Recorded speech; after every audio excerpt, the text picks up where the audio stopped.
Escape, Options, Activate Advanced Spawn Menu.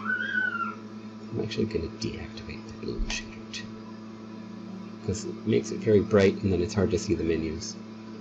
So, alright, here we go. This is the advanced spawn menu.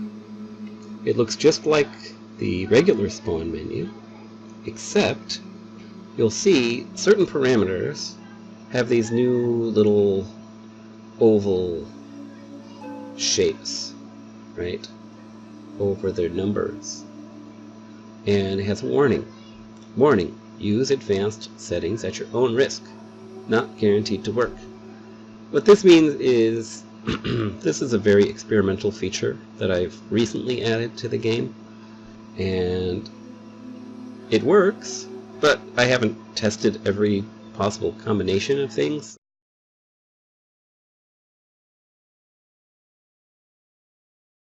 What you can do now, click on that oval, right? And it will introduce this new little thing. I can hit backspace.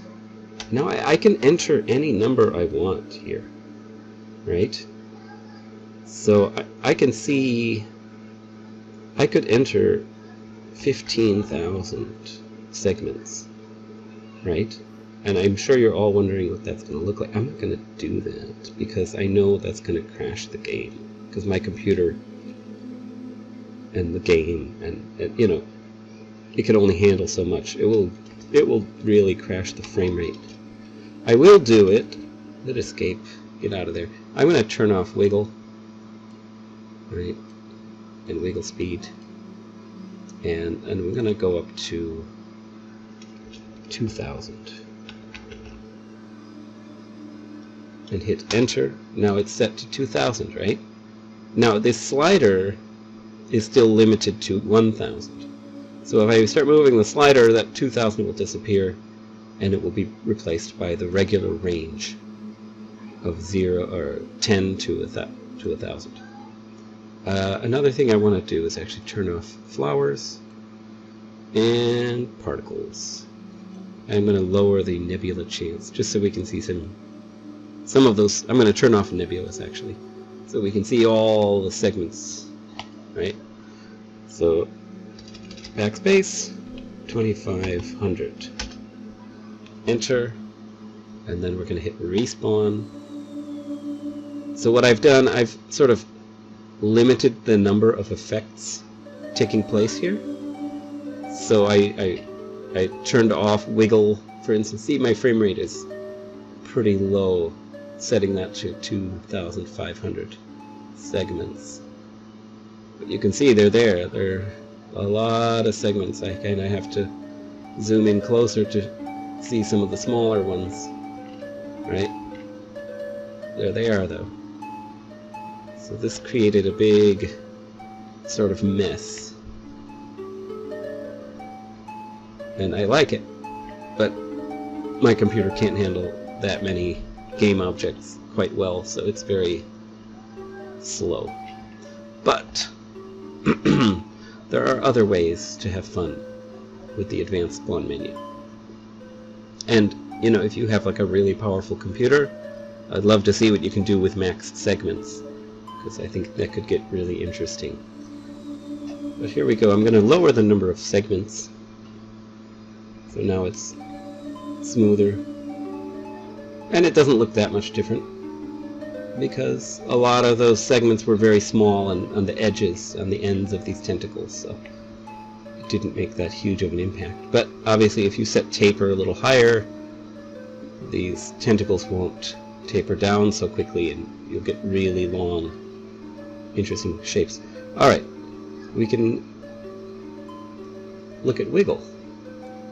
Now wiggle speed is normally between 0 and 1, right? Let me just show you. I'm going to lower the segments because 500 is still a lot.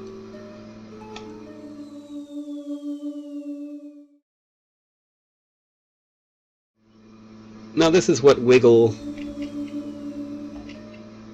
at 1 looks like, right? They're moving pretty fast. They're moving about as fast as when I initially worked on the game, as fast as I would think anyone would want them to move.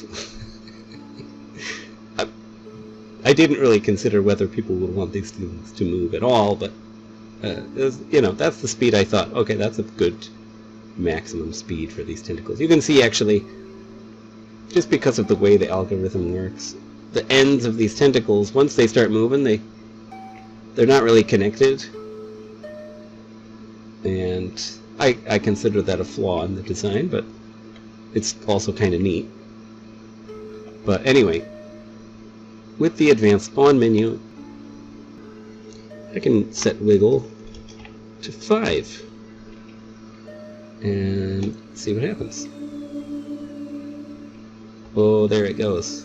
No, it's really wiggling. You can see the ends of the segments are totally detached. And you can hear the Doppler effect happening as they race past. The sound, as the sound of each segment whizzes past the camera. So that's a wiggle speed of 5, and let's just see what happens. I haven't tried this yet. I'm going to go to 100. I'm a little bit afraid. I don't know what's going to happen. Oh yeah, it's just crazy. Ah! Okay. Bright lights. Alright, yeah. That's... I'm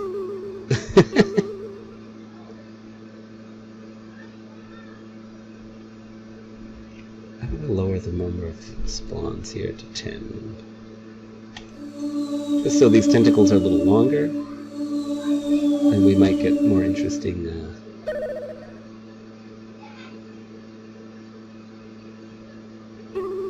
Yeah, you can hear the audio really vibrating there, because it's moving past, or away from, or across the path of the camera, and the audio moves with it, and so it gives you that sort of Doppler effect. All right, let's go back to a normal wiggle speed and enjoy the calm wiggle of a normal anomaly once again.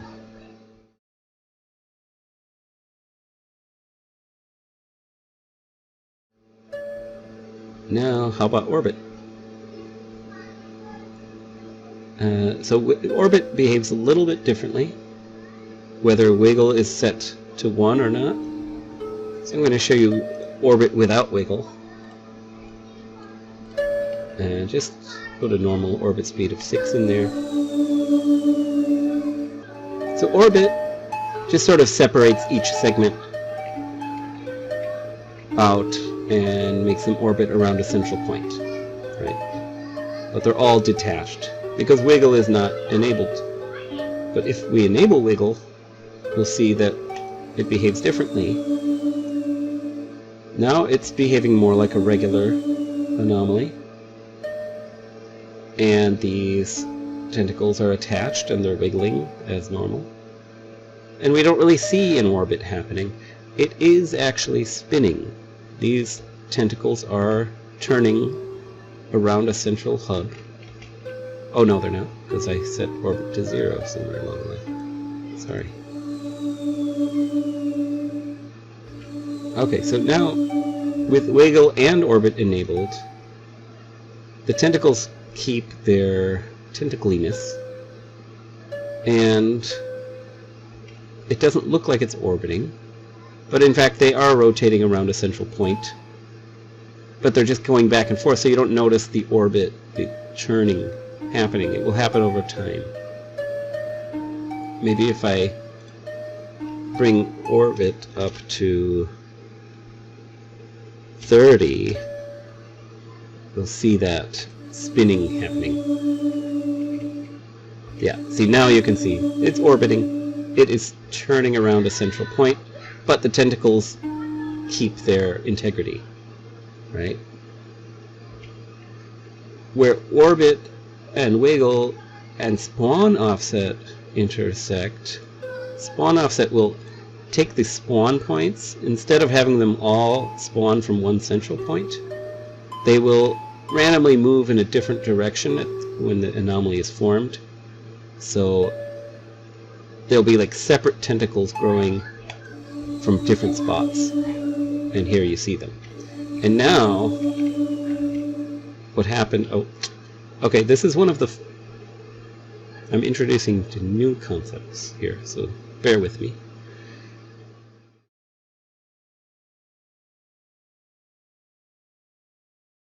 The spawn menu, the advanced spawn menu, has a flaw right now. And this is something I hope to fix in the near future. But right now, it has a flaw. If I set orbit to 50, right? Set to 50. But then if I use one of these sliders and set another parameter with the slider, look what happened. Orbit went back to 10. It went back to the maximum normal amount. So right now, if you want to use the advanced spawn menu, you have to be aware of that. Set your sliders first if you're planning to use the sliders, right? And then set the custom ones, right? If I set that to 50 and I increase the wiggle speed to 4, right? See, it did when I set the wiggle speed with the advanced spawn menu, it didn't bother the orbit speed. Now I accidentally just clicked wiggle to 0. Oh, hey, that didn't affect it. So I guess it's not all of them. Some of them affect this, some of them don't. Interesting. You learn something new every day. Anyway, I would just assume that any slider you use is going to screw up your advanced spawn menu. Now we're going to see what orbit 50 and wiggle 4 looks like. And you can see these are now orbiting a central point, but they're all wiggling at a high speed. And that's fun. This is fun. So all of these different things affect, or it can be modified with the advanced spawn menu. So I'm gonna do something pretty cool, and I'm going to set up particles.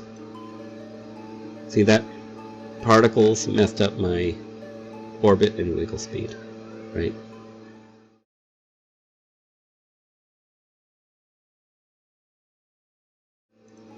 So now this anomaly should be generating some particles. There they are.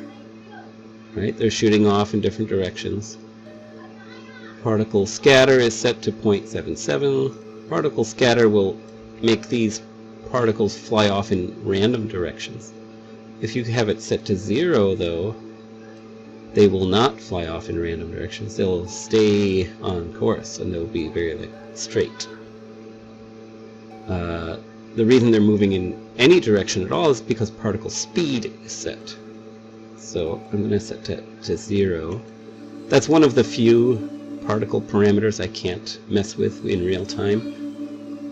The next version of anomalies, or the next update, no, probably not the next update, but the next version, if I make an anomalies 2, what I'm hoping to do is to make sure all of these parameters can be set in real time.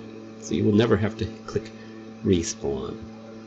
You would still want to use randomize to randomly generate anomalies, but that respawn button would be unnecessary because you'd be changing everything on the fly.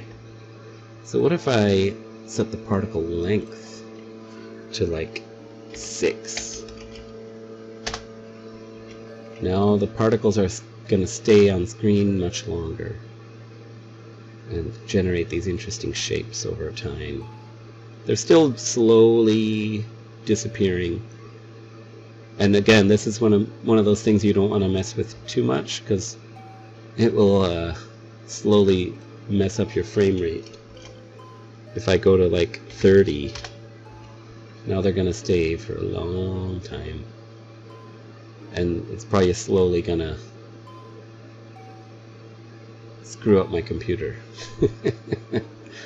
Which is half the fun. So that's the advanced spawn menu. You can mess with all of these different parameters, set them to really bizarre amounts, and see what happens. Let's do one thing. Set everything to 0. And respawn. I'm going to set the particle speed to 5. Right. Now all these particles that form, you can see they're forming now. And they're kind of shooting off in different directions. And since particle scatter is set to 0, they're all going straight. See, that's one of those things I can mess with manually while in real time. So these particles are going off in this direction, these are going up. Now if I set particle length a little higher, what happens? That it gets longer, right? But length of 4, this describes not the speed at which it's moving. It describes how long that particle remains alive before it disappears, right? Before it fades away. So if I manually mess with that and put it to like 10, watch what happens. Now they're getting longer.